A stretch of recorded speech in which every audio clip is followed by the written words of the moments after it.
민원연 종편 모니터 사법농단 특집. 네.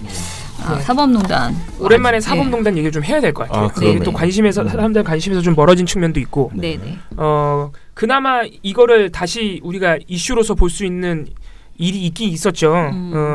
양승태 대법원장 구속영장이 청구됐어요. 18일 날. 네. 그러면서 다시 조금씩 보도되는데 우리 아까도 살펴봤지만 손혜원 의원 뭐 이런 것 때문에 이런 중요한 것들이 좀 묻히는 감이 또 없지 않아 있습니다. 예. 아니 이 뉴스가 진짜 너무 오래 가요. 네. 그래서 저희가 한번 좀 짚어야 될 것 같아요. 양승태 전 대법원장이 11일부터 17일까지 고강도의 검찰 조사를 받았고요. 그리고 검찰이 바로 다음 날 구속영장을 청구한 겁니다. 아시겠지만은 양승태 전 원장은 사법농단의 축으로 불리는 보입니다. 그런 인물로 충분히 우리가 의심해 볼 수 있습니다. 각종 법원행정처, 각종 내부 문건, 또 박근혜 청와대에서 나왔던 문건들을 보면은 양승태 대법원장이 직접 몸소 나서서 박근혜 청와대와 협상을 하죠. 그렇죠. 상고법원 도입을 위해서 박근혜 청와대가 원했던 재판들을 다 법리와 상관없이 청와대 뜻대로 무마시켜준 그런 정황들이 많이 있습니다. 문건으로 증명된 겁니다. 조선일보가 원하는 재판까지. 네, 조선일보에게도 또 여러 가지 청탁을 넣은 것도 있죠. 이런 칼럼 써달라, 저런 칼럼 써달라 뭐. 또 여러 가지 일인데 그래서 혐의가 한 40개 됩니다. 아이고, 혐의가 한 40개 되는데 대표적인 게 이제 그 재판 거래. 그리고 판사를 사찰한 혐의도 있어요. 맞아. 그리고 박근혜 청와대와 재판을 거래하는 등등 또는 조선일보에 청탁을 넣는 등등 이런 로비 과정에서 공무상 기밀을 누설한 혐의도 있습니다. 총에서 40개 정도 되고요. 이게 과연 구속이 되느냐 안 되느냐. 전 대법원장이 구속되느냐 마느냐를 따지게 된 것은 헌정사상 처음 있는 일이라고 합니다. 근데 뭐 헌정사상 처음이고 뭐고 구속돼야죠. 예. 근데 대통령도 구속되는데 당연히 뭐. 근데 되겠어요? 되라고 해야지. 그러니까 저 대통령도 구속시키는 재판부가 자기네 대통령 구속시키는지 안 시키는지 한번 봐야 되는 거죠. 저는 법원이 그렇게 못할 거라고 봅니다. 예. 아무튼간에 구속돼야 됩니다. 실망이야.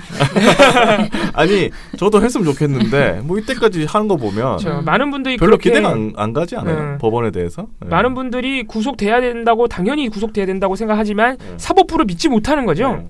왜냐하면 사법농단 이 수사 과정에서 맨날 구속영장 다 기각하고 구속영장이 한 90%로 기각시켰어요 그동안.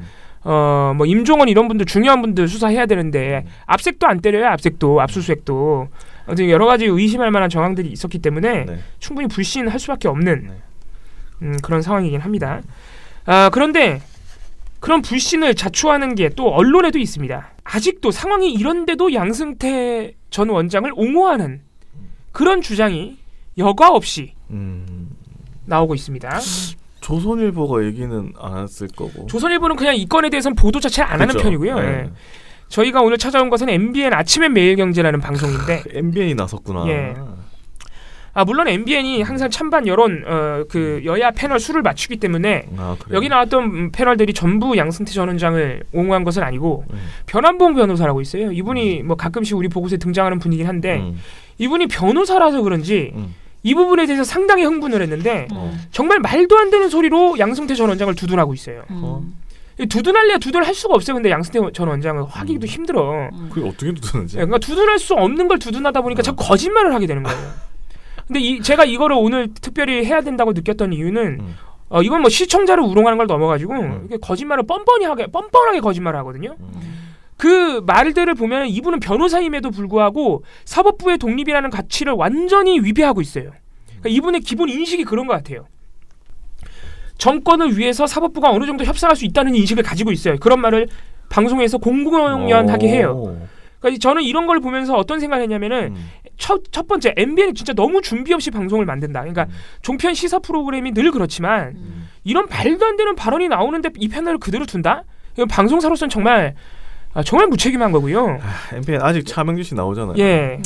그래서 다시 한번 이러면 안 돼요. MBN이 이런 생각을 동조하고 있다고밖에 우리가 볼 수가 없는데 앞으로 어떻게 하는지 한번 보겠습니다. 그래서 변한봉 씨 1월 12일 방송 MBN 아침엔 매일경제 1월 12일 방송 발언을 몇 개 소개해 드릴 텐데 자 이분이 어떤 거짓말을 치느냐면은 일단 첫 번째 예전에도 사법부가 정부와 협상했다 이거예요.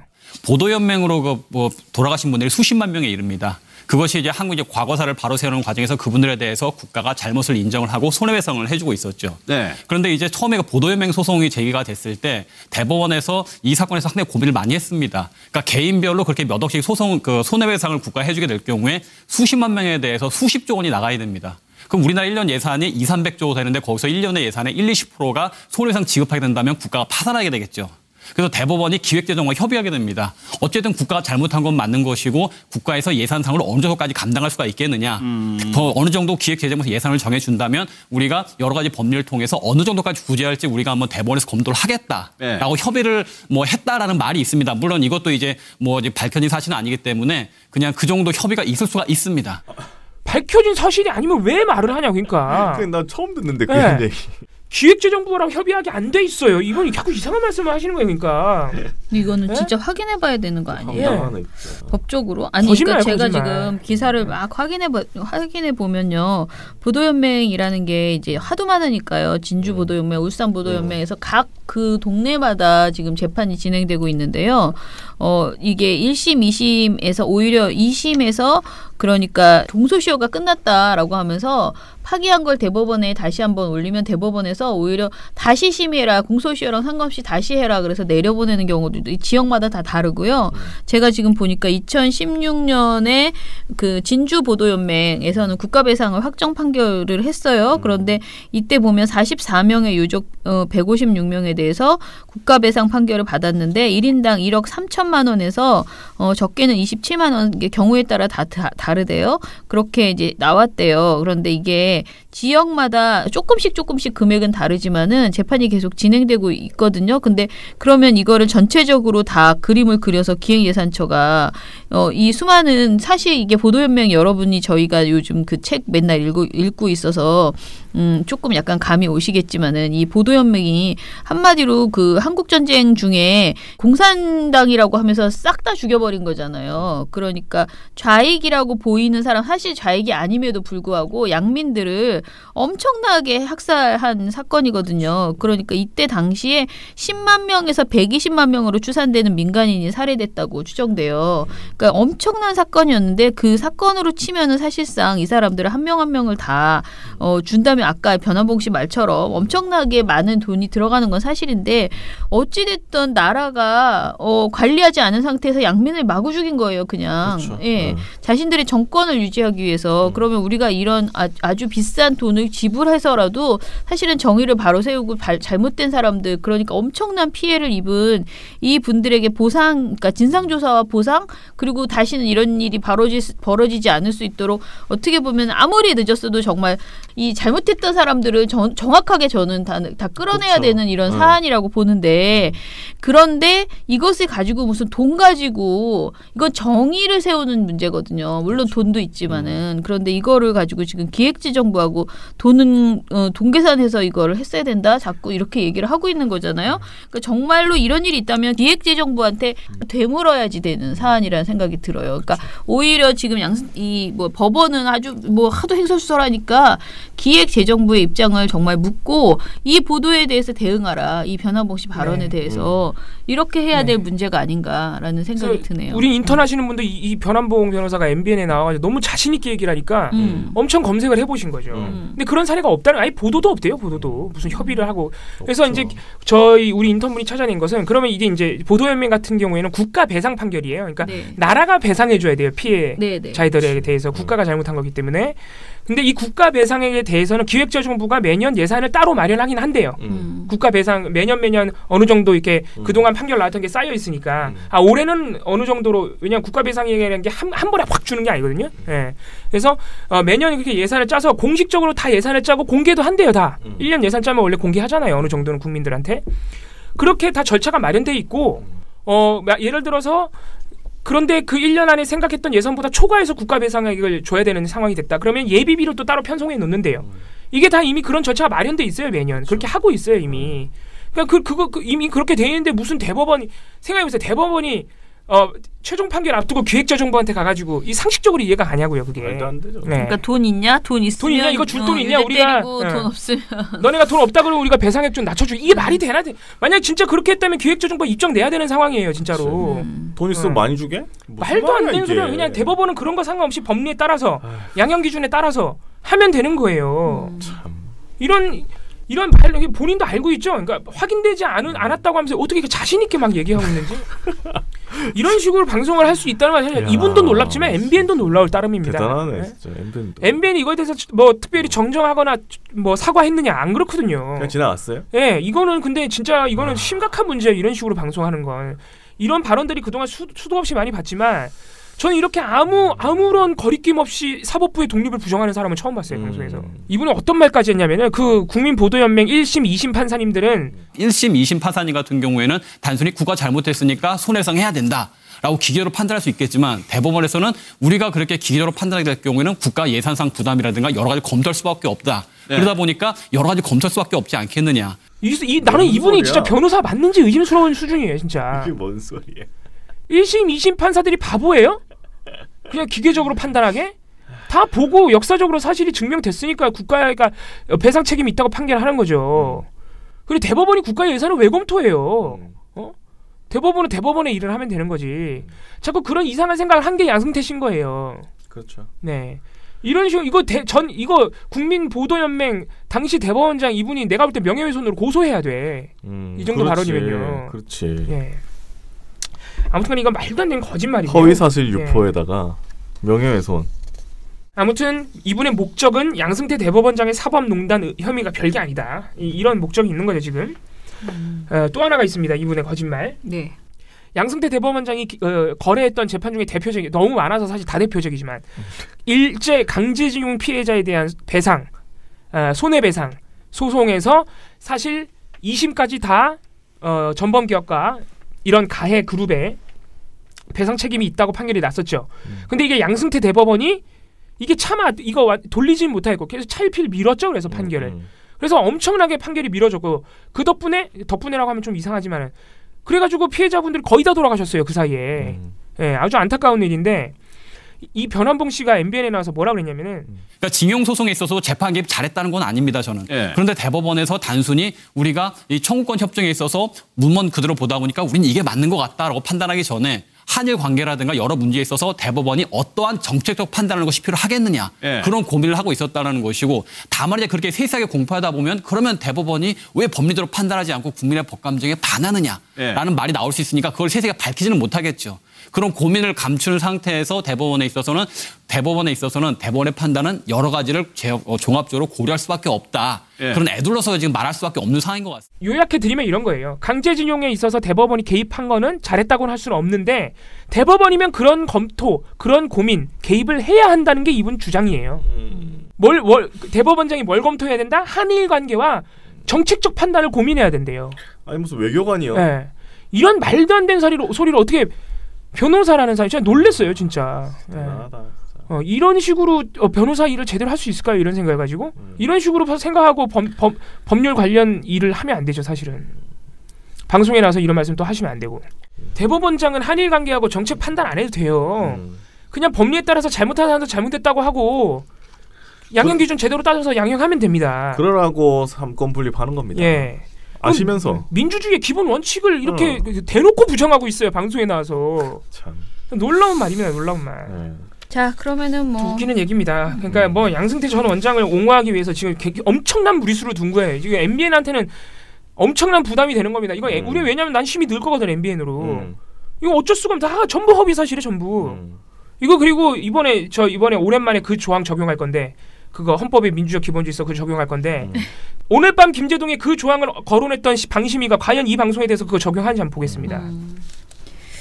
자, 아무튼간에 대단하네요. 근데 이 사람 진짜 젊은 사람이 변환봉 변호사 굉장히 옛날 일에 대해서 상당히 자기가 단정적으로 뭘 아는 것처럼 굉장히 이상하게 얘기하네요. 공부를 잘하셨어야지. 네. 이상하게 알고 계시네. 아무튼 MBN이 자꾸 이런 방송이 반복돼가지고 어떻게 보면은 우리가 주된 문제 방송들이 대부분 TV조선에서 많이 나오긴 합니다. 왜냐하면 TV조선은 패널 숫자도 안 맞추니까 네. 심각해요. 근데 MBN도 이 정도 되면 이거 자꾸 패널 돌려쓰기 하고 있는 거거든요. 방송 굳이 이렇게 생방송으로 시사 프로그램 끝까지 하고 싶으면 진짜 패널 선정 다시 하셔야 돼요. 네. 참. 아니면 하지 말든가. 부모가 되면 뒤를 보게 된다.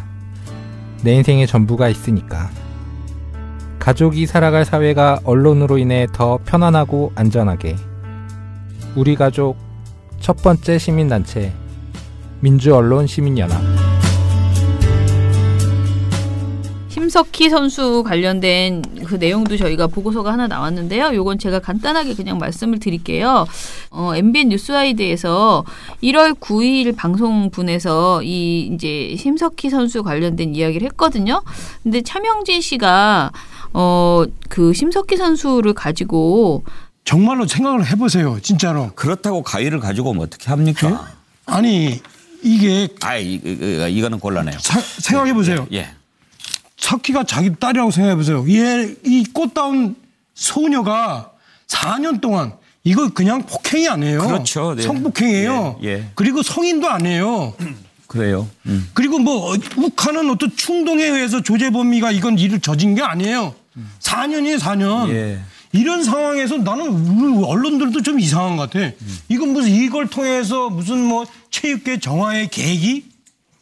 이거는 그런 얘기, 그런 제도적인 장치를 할 게 아니에요. 이거는 당장 있죠. 전반적으로 조재범 따로 수사를 해야 되고. 예, 차명진 씨가 이런 말을 한 배경은 좀 있는 것 같아요. 일단은 이날 방송에서 스포츠계의 엘리트주의가 체육계 성폭행을 인프했다라는 지적이 있었고, 이게 개개인의 그 가해자 한두 명의 문제가 아니고 체육계 전체의 구조적이고 제도적인 한계가 있다라는 이야기를 한 거예요.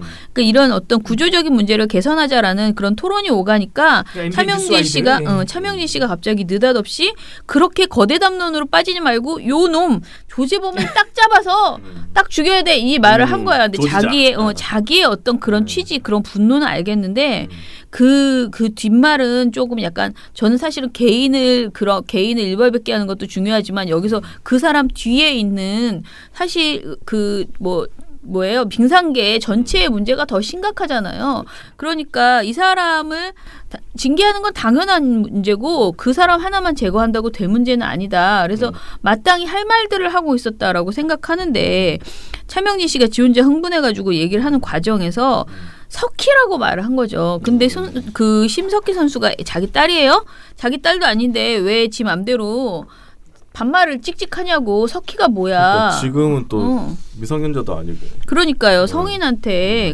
이거는 말도 안 돼. 그러니까 아무리 공인이라도 연예인이라고 해도 그리고 누구를 자기처럼 뭐 효리가 뭐 이런 식으로 말하지 않잖아요. 근데 이게 말이 안 되는 소리를 하는 짓이고요. 굉장히 몰상식한 거고요.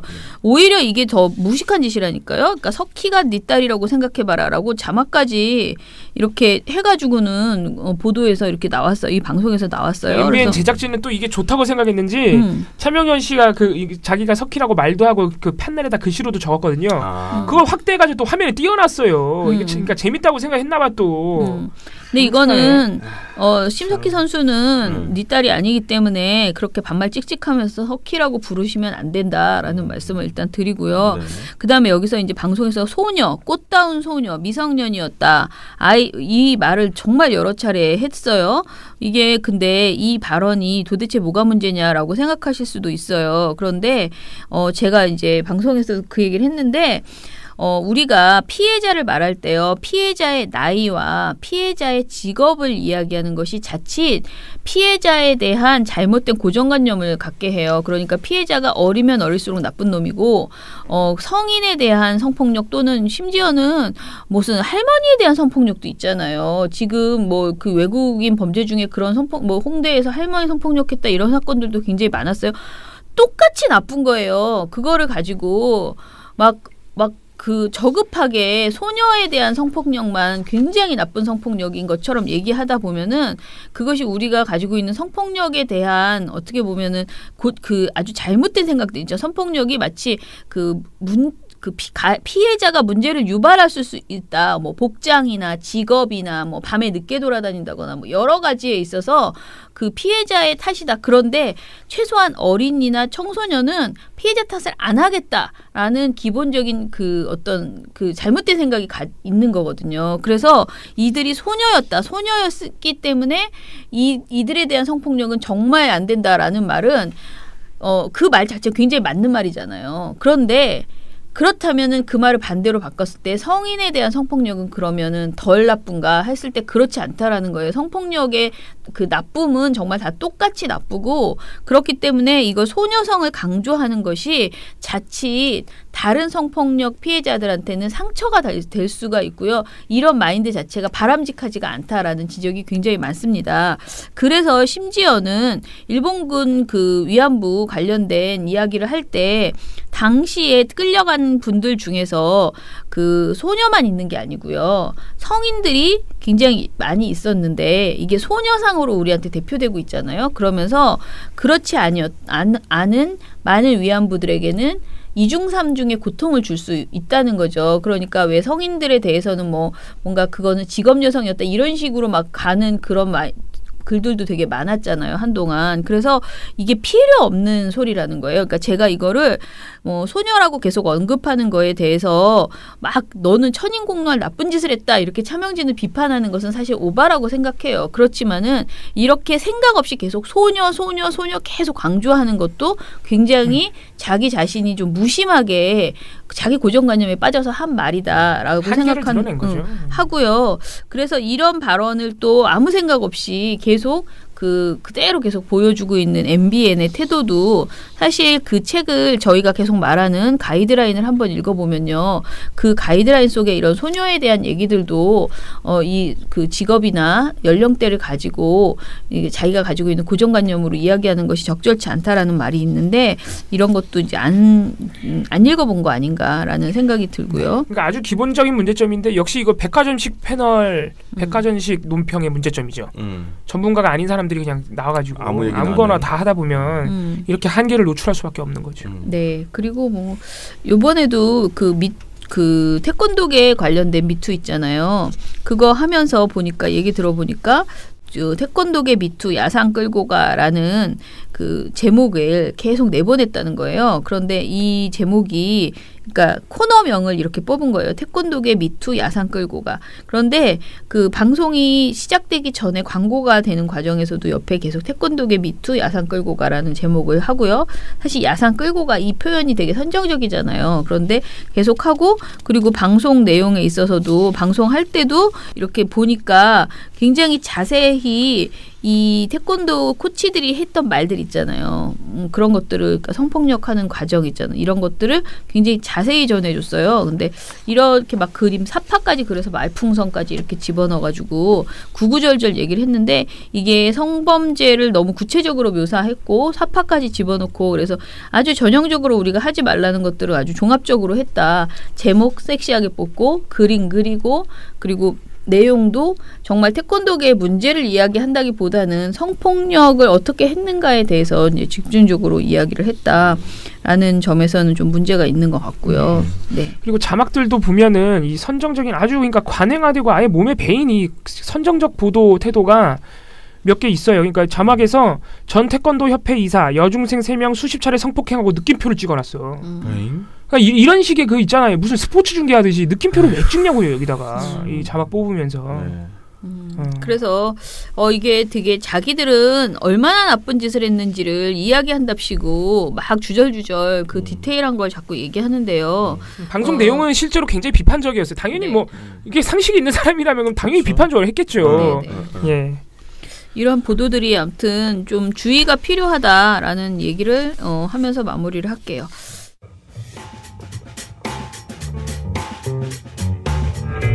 언론은 미래, 언론은 추억, 언론은 위로, 언론은 용기, 언론은 자존심, 언론은 현실, 언론은 우주, 언론은 날개, 언론은 무기, 언론은 구원, 언론은 희망.